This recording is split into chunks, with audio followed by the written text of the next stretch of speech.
Hello my friend my family, કેમ છો બધા? રેખા છે હમણાં અહીંયાના. જય શ્રી કૃષ્ણ, જય માતાજી, જય દ્વારકાધીશ. ઘણા ટાઈમે લોંગ વિડીયો બનાવ્યો છે, હમણાં થોડું કામ હતું તો ન બનાવી શકી એટલે શોર્ટ મૂકતી હતી. અને જો તમને બતાવું છું, જગદીશ દીવા કરે છે તો હું અહીંયા બસ નાસ્તાની તૈયારી કરી. સવારમાં જ આજે તો બ્લોગ સ્ટાર્ટ કરી દીધો. કીધું આ તો કરી જ લેવો છે, કારણ કે ઘણાના મેસેજ આવે છે, કમેન્ટ આવે છે કે કેમ દીદી શું છે તો બધાને કહી દઉં મારી તબિયત બહુ સરસ છે, પણ કામને હિસાબે ટાઈમ નહોતો મળતો એટલા માટે નહોતી બનાવતી. બાકી કાંઈ ટેન્શન નથી, તબિયત પણ સારી છે. બરાબર, તો તમને મેસેજ આપી દઉં છું કે સરસ છે, બતાવવા જગદીશ દીવા કરે છે. તો અહીંયા દીવાબત્તી થઈ ગયા છે અને દર્શન કરે છે. અને હા, જગદીશ લગભગના સવારના દીવા વધારે એ જ કરે છે. ઠાકોરજીની પૂજા હું કરું છું, અને જો વહેલો હોય તો દીપ પણ કરે છે. તો અમે ત્રણમાંથી ગમે તે કરી લે. અહીંયા તમને હાઈ કીધું છે બધાયને, હવે ફાઇનલી નાસ્તો કરવા બેસશે.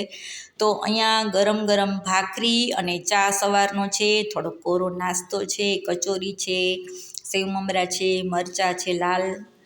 તો આજનો નાસ્તો આવો સરસ છે, હેલ્ધી ફૂલ ભાખરી સરસથી.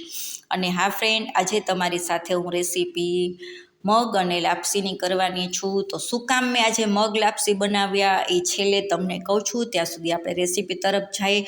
તો 3 વાટકા આવા સ્ટીલના મોટા ભરી અને આપણે પાણી લેવાનું છે, 2.5 વાટકા, અને પછી અડધા વાટકા જેટલો ગોળ, અને એક સાઈડ આપણે સરસથી ઉકળવા મૂકી દઈશું. અને આજે આપણે કુકરમાં ફાડા લાપસી છે એ કઈ રીતે બને એ તમને હું બતાવું છું. તો એકદમ ઓછા ઘીમાં પણ લાપસી ખૂબ સરસ થઈ જાય છે.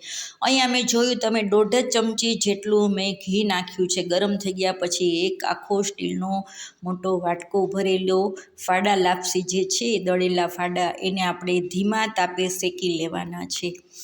એકદમ ધીમા તાપે શેકવાના છે, અને એનો કલર ચેન્જ થઈ જાય ત્યાં સુધી આપણે એને શેકવાના છે. અને શેકાઈ જાય એ ખબર કઈ રીતે પડે, એ એક ટ્રીક છે કે જે ધાણી હોય એ રીતના એ થઈ જાય છે. જોઈ શકો છો, વ્હાઈટ એકદમ ફૂટી જાય છે, દાણા બધા શેકાઈ જાય એટલે. તો આવી રીતેથી કરવાથી લાપસી ખૂબ સરસ બને છે.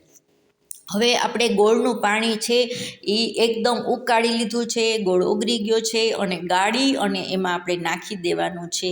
અને પછી ધીમા ગેસે 3 થી 4 વિસલ આવવા દેવાના છે.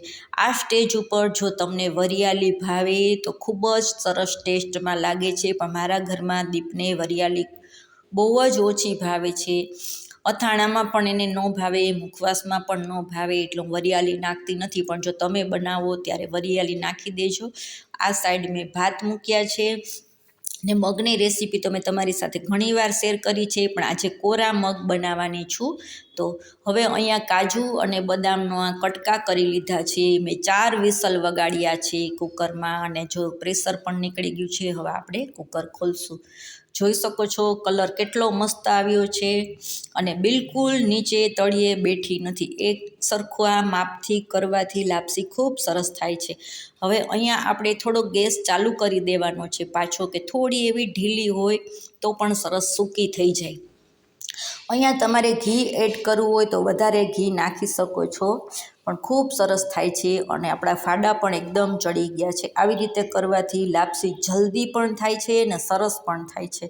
હા, એક વસ્તુનું ધ્યાન રાખવાનું છે કે તમારે પતલું કુકર હોય તો બળી જવાની બીક લાગે છે, પણ મારે કુકર ખૂબ જાડું છે, અને પાછું પાણી પણ માપે મૂક્યું હતું તો બિલકુલ તળિયે બેઠી નથી. ખૂબ જ સરસ થઈ છે. તો આપણે હવે એને બીજા વાસણમાં લઈ લઈશું ઠંડી થઈ જાય એટલે. અને આ મગ છે તો મેં વહેલી સવારમાં પલાળી દીધા હતા, પછી 3 વિસલ વગાડી અને એમાં આદુ, મરચાં, લીમડો, લીંબુ, હળદર એટલું જ નાખીને કોરા મગ કર્યા છે. હવે બપોરનો ટાઈમ થઈ ગયો છે, દીપ આવી ગયો છે, તો મેચ ચાલુ છે, તો મેચ જોવે છે. હું કહું છું કે હાલો આપણે પૂજા કરી લઈએ, માતાજીને આપણે લાપસી ધરાવી દઈએ. પણ અહીંયા મેચનો અવાજ હતો ફ્રેન્ડ, એટલે મેં અવાજ ન આપ્યો, ખાલી બતાવ્યું કે જે મેચ જોવે છે.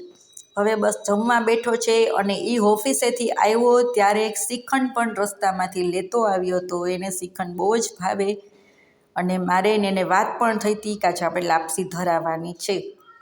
તો ચાલો દીપ જમવા બેસી ગયો હોય અને એક દીકરો બેસી જાય ને બીજો દીકરો ન બેસે એવું ચાલે તો જોઈ લો, તમને એ પણ બતાવું. એનો પણ ટાઈમ થઈ ગયો છે, કાકડી છે, દૂધી છે, ગમે ખાવાની. તો એનું કહેવાનું કે ચાલ મમ્મી મને પણ જમવાનું આપ. તો જો છો ને મારી પાસે આવ્યો અને આજે ભગવાનને લાપસી ને મગ એટલા માટે ધરાવ્યા હતા કે ઓફિસ માટે બોર્ડ એકદમ સરસ રેડી થઈ અને ઘરે આવી ગયો છે. તો એની ક્લિપ તમારી સાથે શેર કરું છું. અમે શું કામ કરીએ છીએ એ અને એક મોટોથી સરસ વિડીયો લઈને આવીશ. ઓફિસનો કમ્પ્લીટ થઈ ગઈ છે, થોડુંક હજી બાકી છે, તો જરૂરથી તમારી સાથે વિડીયો શેર કરીશ. ચાલો ફ્રેન્ડ, તો આજે તમારી સાથે મેં જે શેર કર્યું કેવું લાગ્યું જરૂર કમેન્ટમાં કહેજો. અને બસ આપણે આટલો જ વિડીયો રાખશું. તો વિડીયોમાં આપણે એન્ડ કરીએ એ પહેલાં મસ્ત મજાનું એક સરસ મજાના સુવિચાર સાથે વિડીયો પૂરું કરશું. હવે મેં એવું વિચાર્યું છે કે વિડીયો બનાવતી વખતે થોડો આપણે એક સારા વિચાર હશે તમારી સાથે શેર કરીશ. ઘણીવાર એવું હું વિચારું છું કે હું તમને લોકોને કહું, સારા વિચાર તમને કહું, પણ ટાઈમ નથી રહેતો, કાં વિડીયો લાંબો થઈ જાય છે, કાં વિડીયો હમણાં થતો નથી. અને એ પણ મેં તમને કીધું કે હમણાં શું કામ એને નથી થતો, શું કામ છે, એટલા માટે ચાલો આજે આપણે બહુ સરસ એક સુવિચાર છે, સુવિચાર સાથે આપણે વિડીયો પૂરો કરશું. તો તમારી સાથે વાંચી અને શેર કરું છું. તો એક વસ્તુ બહુ સરસ છે ફ્રેન્ડ, ખાસ ધ્યાનમાં રાખવાની છે કે ઈશ્વરના લેખ ક્યારેય ખોટા પડતા નથી. ઈશ્વરના લેખ ક્યારેય ખોટા પડતા નથી. દૂર એને જ કરે છે જે આપણા લાયક હોતા નથી. સમજાણું ફ્રેન્ડ? કે આપણા ભગવાને લખેલા લેખ ક્યારેય ખોટા હોતા નથી. એ આપણાથી જ એને જ દૂર કરે છે કે એ લોકો આપણા લાયક નથી. તો આટલો સરસ સુવિચાર મને ખૂબ જ ગમ્યો. તો મને એમ કે ચાલો મારા ફ્રેન્ડ ફેમિલી સાથે શેર કરું. અને તમને પણ કેવો લાગ્યો છે સુવિચાર તો જરૂર કમેન્ટમાં મને કહેજો. તો આવા સુવિચાર આપણે દર વખતે વિડીયોમાં એડ કરતા રહીશું. ત્યાં સુધી સ્વસ્થ રહ્યો, મસ્ત રહ્યો, ખુશ રહ્યો. અને જય દ્વારકાધીશ, જય માતાજી. નવા વિડીયો સાથે જલ્દી મળશું.